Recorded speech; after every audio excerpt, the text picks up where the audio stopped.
Here it's quite easy to catch that food because we've just defrosted it. In the wild it takes a lot more effort, of course. But none of ours have ever been to California. All of them bred in different zoos.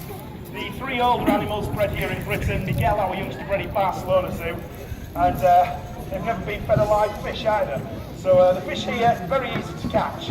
But sea lions are naturally good at catching, of course. They've got very good vision, very good reactions, and they've got good eye and muscle coordination, which you need to catch the hoops like this. Now once he'd learned to retrieve the hoops from the pool, we began practicing catching them. Good catch. And he has to stretch out his long neck, he's got to get his head in the right place to make the catch. At first he tried catching them in his mouth, because that's where they catch fish. They'd often bounce off his nose, they'd end up on the floor in the pool, over his head.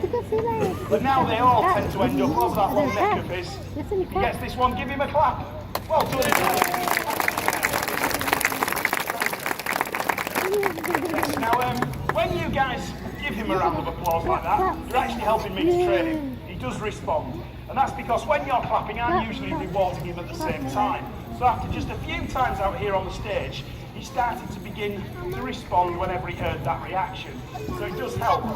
They just want any attention, basically. Food is a good reward in winter time because they eat a lot in winter. Fish like these cakelin here, they eat an awful lot of. They can eat 10% of their own body weight on a daily basis. But at this time of the year, they often spit fish out.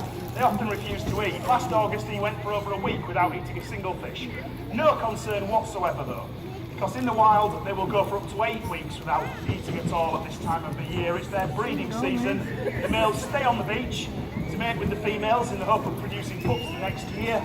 And they go without food. They survive on the fat or blubber that they've built up over winter time. And a big male will stay out of the water and go without food for up to 8 weeks at this time of the year. So it's normal for them to lose their appetite.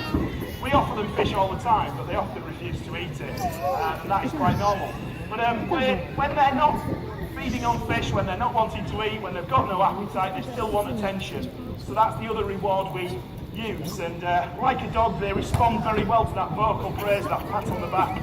Any attention to them is a good thing. Now this is an exercise you've probably seen before, ball balancing. It's commonly seen in shows like this. It's a bit of a cliche really, but it can keep them occupied for years learning to do this. Some of them are good at it, some of them aren't. The hoop catching, you've just seen Merlin catching those hoops, that's all to do with vision. But this is nothing to do with eyesight. You can do this with his eyes shut. He's using his whiskers here.